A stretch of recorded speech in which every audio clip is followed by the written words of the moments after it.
Kosovo की जंग जो 1947 में उस्मानिया सल्तनत और सर्बियाई किंगडम के दरमियान लड़ी जाने वाली जंगों में से आखिरी जंग थी, क्योंकि इसके बाद सर्बियन किंगडम का खात्मा हो गया और वो मुकम्मल तौर पर उस्मानी हुकूमत का हिस्सा बन गए। 1351 में मरिट्सा की जंग के बाद सर्बियन किंगडम उस्मानी सल्तनत का एक वैसल स्टेट बन गया। वैसल स्टेट क्या होता है? मिडीवल दौर में बहुत सी सल्तनतें छोटी छोटी रियासतों पर मुश्तमिल होती थी, जिनको हम वैसल स्टेट्स कहते हैं। वैसल स्टेट से मुराद वो रियासतें होती थी जो दूसरी रियासतों के मातहत होती थी। मतलब ये कि उनके अंदरूनी मामलात वो खुद चलाते थे, मगर उनके बैरूनी मामलात एक दूसरी रियासत और हुकूमत चलाया करती थी। यही हाल सर्बियन हुकूमत का था। मरिट्सा की जंग के बाद उन्होंने ना चाहते हुए उस्मानियों के तहत आने का फैसला किया और वो उस्मानिया सल्तनत का एक वैसल स्टेट बन गए। सुल्तान मुराद अव्वल के दौर में जब कोनिया की फतह का सिलसिला शुरू हुआ तो सर्बियन आर्मी उस्मानी फौज के इत्तेहादी के तौर पर शहर में दाखिल हुई, मगर इसके कुछ जंगजुओं ने लूटमार और कत्लो-गारी किया, जिस पर सुल्तान मुराद को बहुत गुस्सा आया और उसने वापसी पर इनको सजा देने का फैसला किया और इन सब को सूली पर लटका दिया।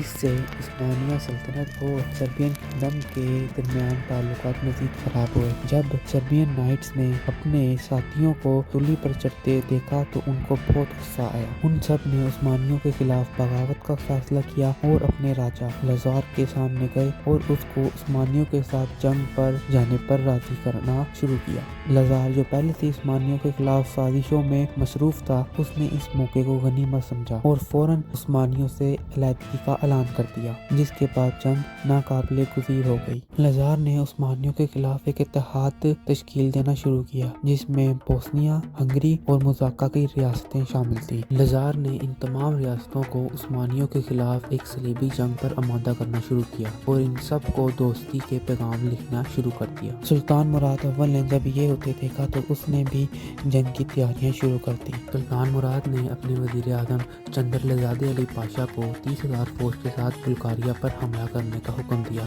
क्योंकि बुल्गारिया भी उस्मानियों के खिलाफ इत्तेहाद में शामिल होने वाला था। चंद्रलजादे अली पाशा ने बहुत महारत के साथ बुल्गारिया की फौजों को कई महाज पर बहुत बुरी तरह शिकस्त दी और उनको हार मानने पर मजबूर कर दिया। बुल्गारिया उस्मानियों के साथ सुलह करने पर आमादा हो गया और एक मुआहदा तय पाया, जिसके बाद बुल्गारिया के कई किले और इलाके उस्मानिया सल्तनत का हिस्सा बन गए और बुल्गारिया ने उस्मानियों के खिलाफ इत्तेहाद में ना शामिल होने का भी वादा किया पर हमला करने का हुक्म दिया। इन फतवात के बाद मुराद अव्वल ने अपने 2 बेटे और वजीर आज़म के साथ मिलकर सर्बिया की तरफ कूच किया। कूच के दौरान जो ईसाई जंगजू लजार के साथ नहीं थे, उन्होंने उस्मानी फौज में शमूलियत इख्तियार की और दोनों फौजें प्रिस्टीना के मुकाम पर एक दूसरे के आमने सामने हुई। अगर दोनों फौजों का मुताला किया जाए तो पता चलता है कि उस्मानी फौज ज्यादातर हल्की सिपाही इन्फेंट्री और हल्की सिपाही अकिंजी कैवलरी पर मुश्तमिल थी। ये सिपाही तलवारों, नेज़ों, तीर कमानों से लैस थे।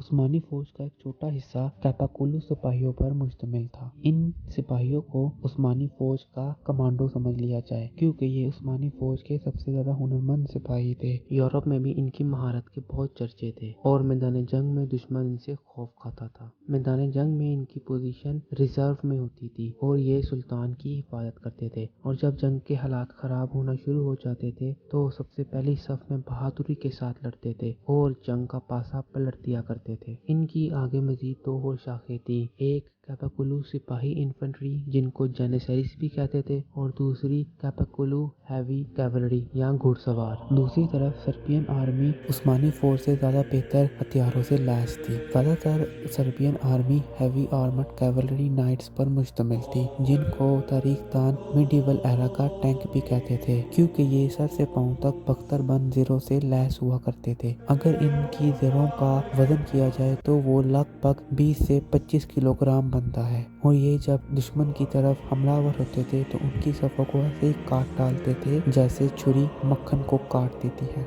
जंग का आगाज उस्मानी अकिंजी कैवलरी करती है और वो दुश्मन की तरफ लपकती है, मगर उसको बहुत आसानी से नाइट्स पीछे धकेल देते हैं। इसके बाद पाशा लजार अपनी पूरी फौज को एक मुकम्मल हमले का हुक्म देता है और पूरी की पूरी सर्बियन फौज उस्मानी सफ़ों की तरफ बढ़ना शुरू कर देती है। सर्बियन नाइट्स का चार्ज जमीन को हिला देता है। उस्मानी तीरंदाज उनको रोकने के लिए उन पर तीरों की बौछार करते हैं, मगर वो तीर एक पत्ते की मानंद साबित होते हैं। सर्बियन नाइट्स सीधा जाकर उस्मानी सफ़ों से टकरा जाते हैं, जिससे उस्मानी सफ़ों को भारी नुकसान होता है और वो फौरन ही टूट जाती हैं। मगर इतने खौफनाक हमले के बावजूद भी उस्मानी सिपाही डटे रहते हैं और बहुत ही हिम्मत और बहादुरी से दुश्मन का मुकाबला करते हैं। सबसे ज्यादा नुकसान शहजादे याकूब की सफ़ों में होता है, जिनको पीछे उनके कैंप तक धकेल दिया जाता है और ऐसा नजर आ रहा होता है कि अब शहजादे याकूब की फौज को पूरी तरह से बर्बाद कर दिया जाएगा। दूसरी तरफ शहजादा बायज़ीद अपनी फौज को मुनज़्ज़म करता है और दुश्मन पर टूट पड़ता है। सुल्तान मुराद भी कापाकुलू सिपाहियों को दुश्मन पर हमला करने का हुक्म देता है और चंद्रशहजादे अली पाशा को शहजादे याकूब की मदद के लिए भेज देता है। जंग अब एक गैर मुनज़्ज़म लड़ाई का रूप इख्तियार कर लेती है, जिसके अंदर उस्मानी सिपाही का मुकाबला यूरोपियन नाइट से होता है। इसी दौरान शहजादा बायज़ीद अपने दुश्मन को शिकस्त देने में कामयाब हो जाता है और सर्बियन फौज के एक हिस्से को भागने पर मजबूर कर देता है। जब बाकी सर्बियन सिपाही इस मंजर को देखते हैं तो उनको लगता है कि अब शिकस्त लाजमी है, तो वो भी आहिस्ता आहिस्ता करके मैदान से भागना शुरू कर देते हैं। इसी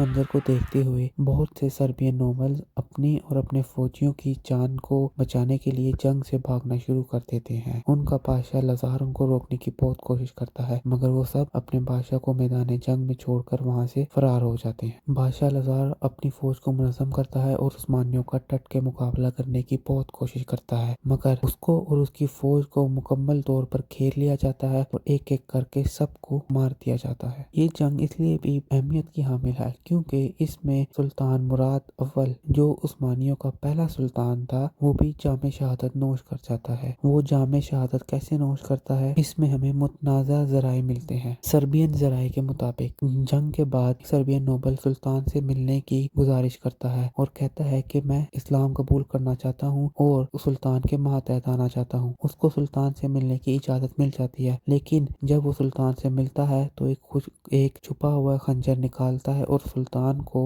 बुरी तरह से जख्मी कर देता है। सुल्तान अपने जख्मों की वजह से थोड़ी देर बाद ही वफात पा जाते हैं। जबकि उस्मानी ज़राए का कहना है जंग के बाद जब सुल्तान मैदान जंग का मुआयना कर रहे थे तो एक सर्बियन नाइट जो मरने का ढोंग नचा रहा था एकदम से सुल्तान पर नेज़े से हमला कर देता है और सुल्तान को पूरी तरह जख्मी कर देता है और सुल्तान कुछ देर बाद ही वफात पा जाते हैं। अलबत्ता मामला जो भी हो, मगर इस जंग में सुल्तान मुराद अव्वल शहीद हो जाते हैं। जब सुल्तान अपनी आखिरी सांसें ले रहे होते हैं तो वो अपने वजीरों को इकट्ठा करता है और अपने बेटे बायज़ीद को अपने पास बुलाता है और वहाँ पर उसको सबके सामने अपना वारिस मुकर्रर कर देता है।